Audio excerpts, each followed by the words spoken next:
Hello and welcome to Frozen Synapse 2 Developer Diary number 24. I'm Ian Hardingham, designer and lead programmer on Frozen Synapse 2, and today we are going to look at a brand new multiplayer game mode, talk a bit about the closed beta that's starting this week, and answer your questions in the mailbag. So let's go! So last week I implemented a brand new multiplayer game mode for Frozen Synapse 2 called Bomb Defusal.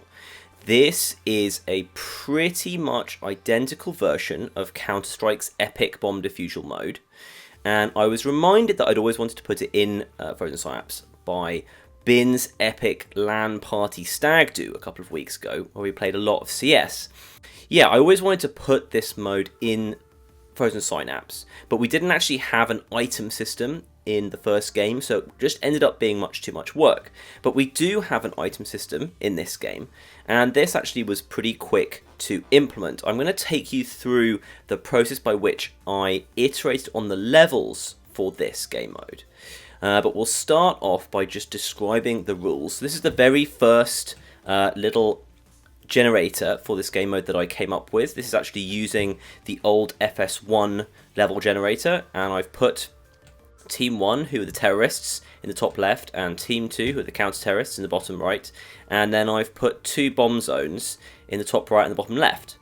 One of the terrorists starts with an item, which is a bomb, and he has to take it over here, drop the bomb, in fact, plant the bomb.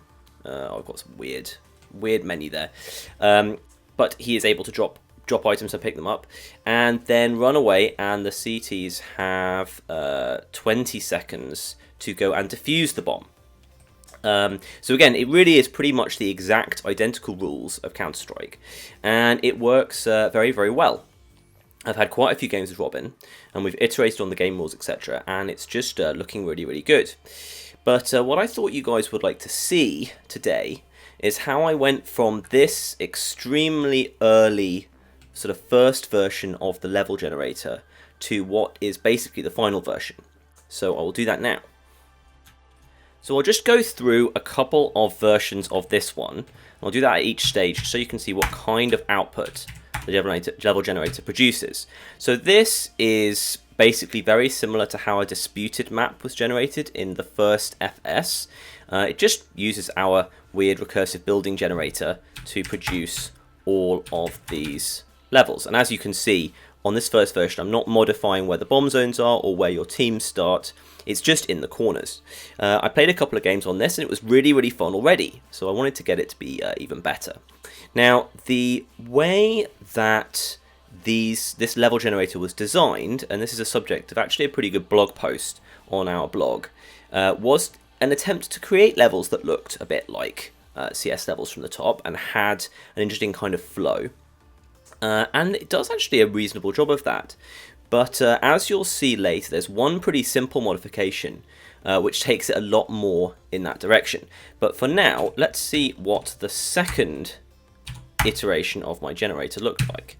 The second iteration makes two big changes. It starts using the FS2 level generator rather than the FS1 one, which is very, very similar, but as you can see, has some other gumph around it and some nice floor textures and does produce slightly different results.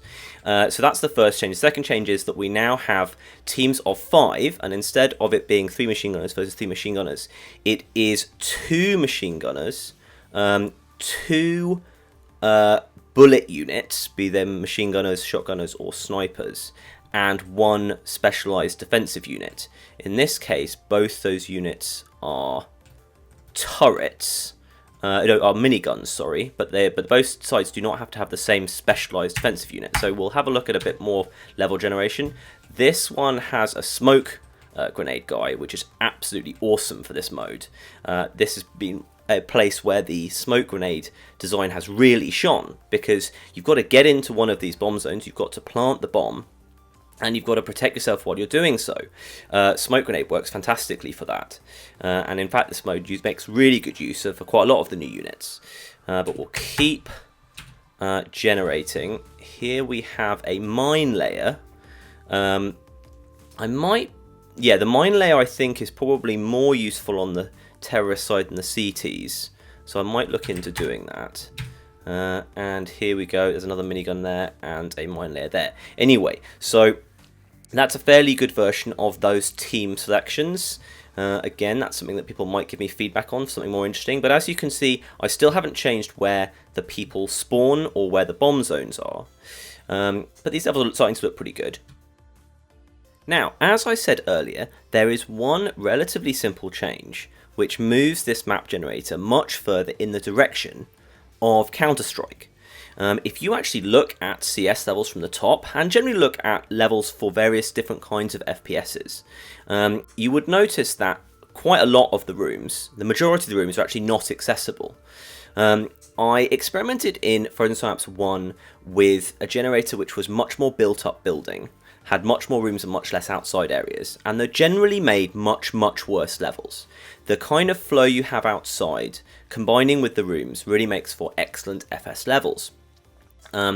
But when I started experimenting with this algorithm, I found an interesting sort of somewhat new paradigm. So let's load this up with some solid rooms. Now this isn't as aesthetically pleasing, I will say that just to start with, and we are looking at making these empty rooms look nicer because they look a bit boring at the moment. But if you just ignore that for a second and start looking at the flow that we have created, hold on, this is still, alright, we've got some guys here.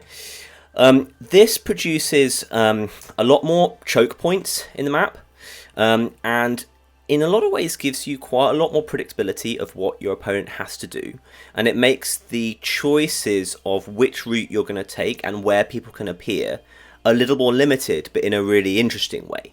And this is really successful in terms of making levels that are really quite different to play than we've seen in Frozen Synapse before, and just work really well. I'm really looking forward for you guys' feedback on this kind of stuff. But it really is quite a strikingly nice thing to have sort of come across just through trying to make levels for this one game mode. I certainly think that these levels are appropriate for Disputed as well, especially.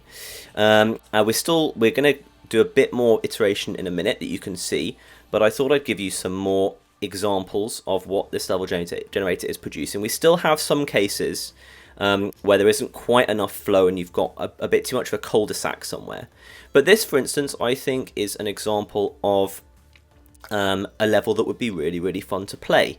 Now, those of you who are FS veterans, maybe looking at a corridor like this, which the terrorists with the bomb may need to go down, and sort of saying, well, this is just too limited. It's going to be extremely easy for the CTs to cover this area. And while they certainly have the advantage here, you know, things have changed with the advent of focus aim, with move and shoot, and with the kinds of weapons that we have. So actually these guys have got a riot shield here, which would make for a really interesting little scenario here.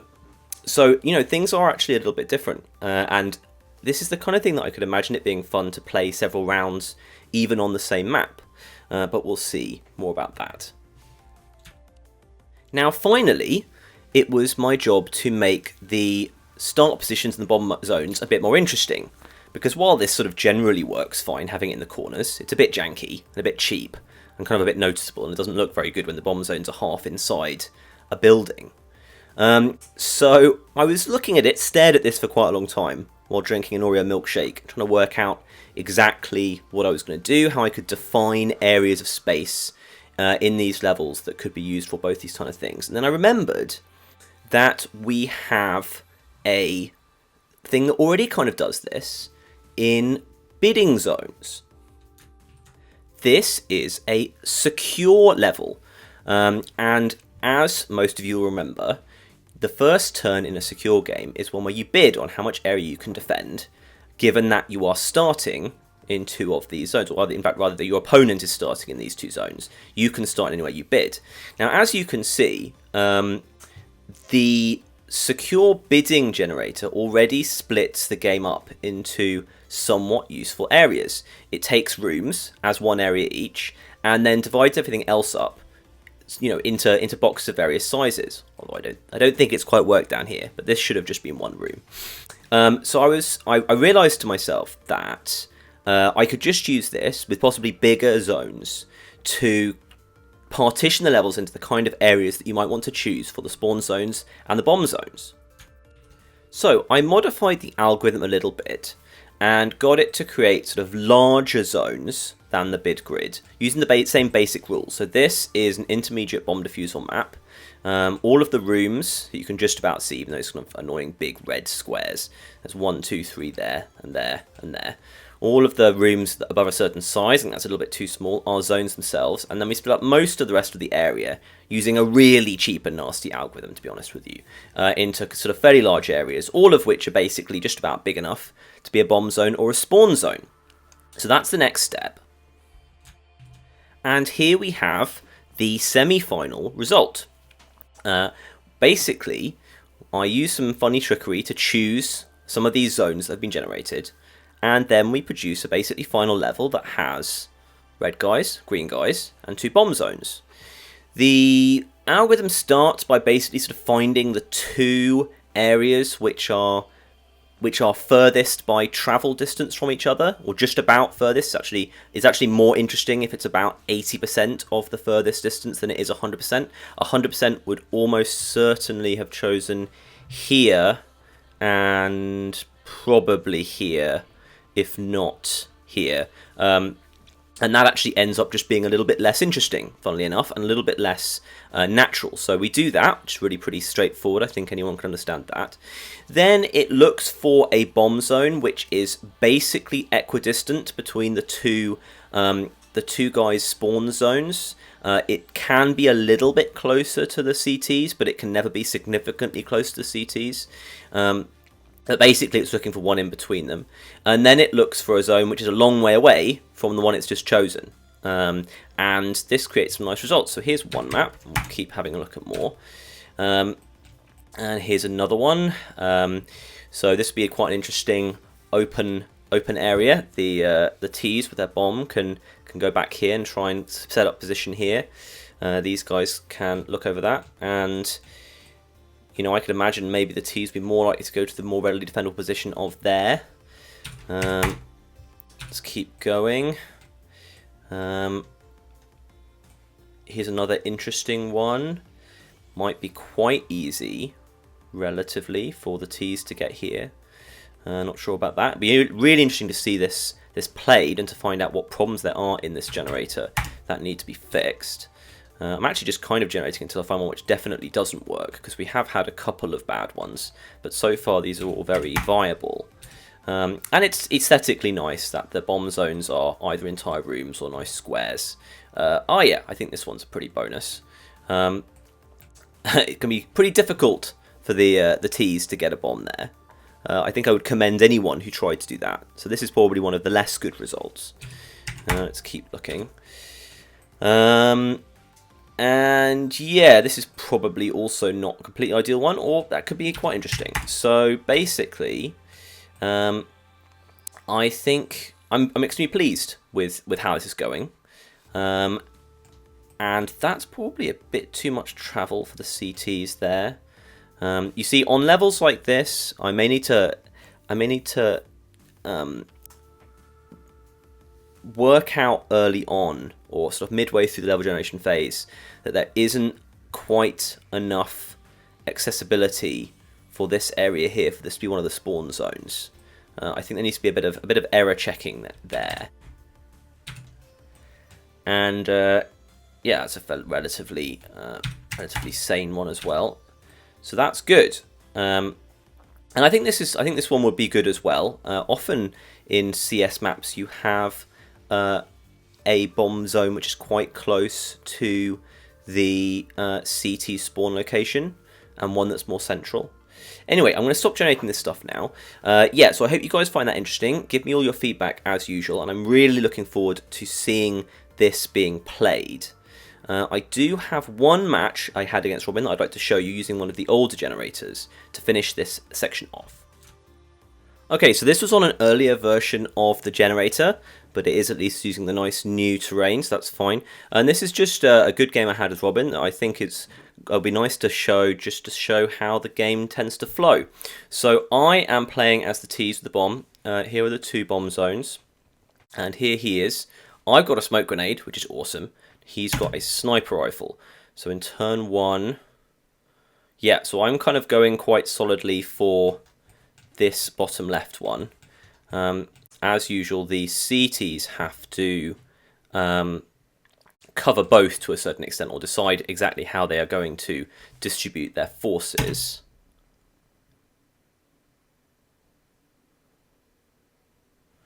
Now his shotgunners really get there pretty quickly, and my guy up here manages to attack one of them. I throw a smoke grenade to give me cover to start planting the bomb, which I do. This planting the bomb takes about 3 seconds, so I managed to pull that off.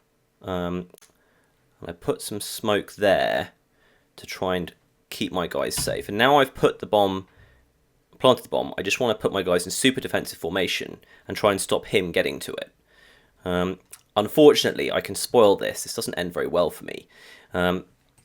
I didn't realise that Robin had as much sight on several of my guys as he did. I didn't realise that his shotgunner there, because it's a dark match, had sight on my guy leaning down here.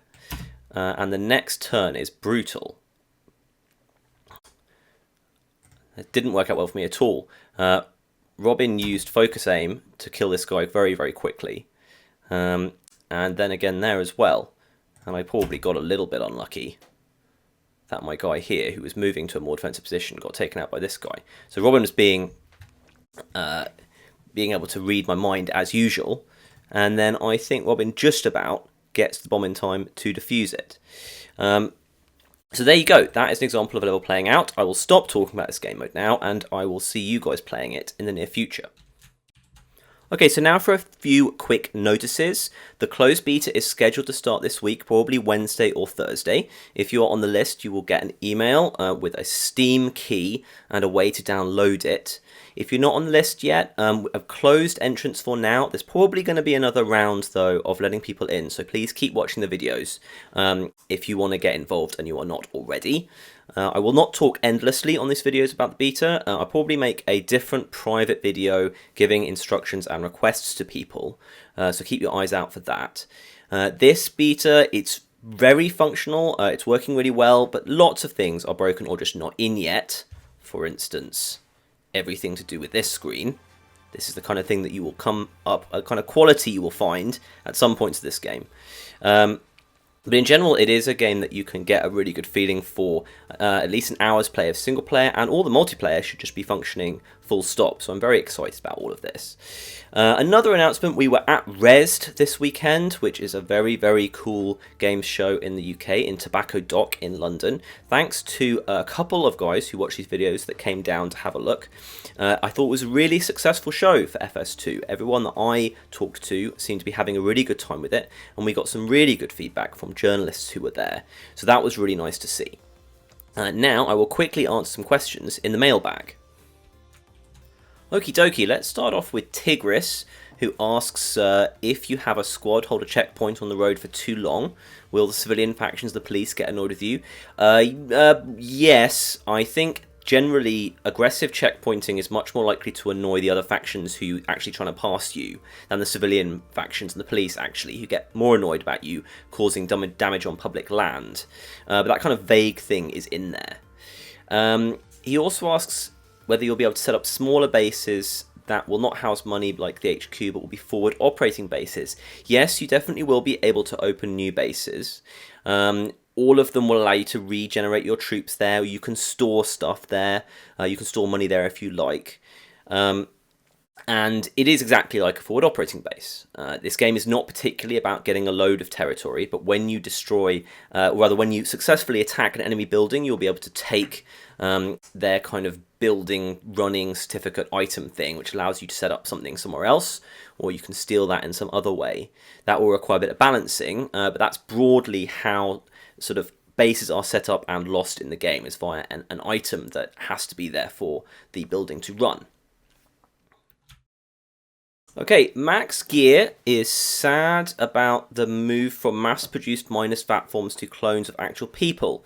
Well, I'm sorry to cause any sadness, but also I do think that a lot of the VAT forms in the game will still be mindless VAT forms, but we do have the cloned mercenaries for certainly at least the exotic ones. So, but thank you for the feedback anyway. And he also doesn't like the pings we have when these guys move around. That's fine. I could definitely imagine those changing. That was pretty much a little bit of a work in progress ping effect, and I think that could be better as well. So thank you for that. Just a couple other questions. Steve Ollerton asked what happened to Visiting the Village. That's our podcast, and that's hoping to make a return this week. We have been incredibly busy making FS2 and publishing Tokyo 42, but we need to get back into Visiting the Village because we love doing it, and it's really important to us. P8RR asks what the smallest screen resolution supported by FS2 is. I believe our minimum is 1024 by 720. That is the design minimum. Not that anyone actually uses 1024 by 720, but people do use 1024 by 768, and they do use 720p. So we design it for the minimum of both those numbers, and have a lot of problem fitting anything on the screen at all, which is very annoying. But yes, and in terms of larger monitors and weird aspect ratios, it's very easy to hack and get any kind of crazy resolution you want, even if it's technically not supported. But yes, certainly 4.3 and 1610 are natively supported. And Aaron says that he'd be interested in translating the whole game into Korean, and I very much appreciate that. I don't know exactly how and when I will get a lock kit in, but it is always really flattering when people are interested in doing that kind of thing. So there you go, that's the end of this week's development video. Quite a long one, so give me all your feedback, and it's an exciting time with the closed beta starting. You'll be hearing a lot about changes that you and others have asked for, and about what's working and what's not. So yeah, it's an exciting time. Thank you, and see you next week.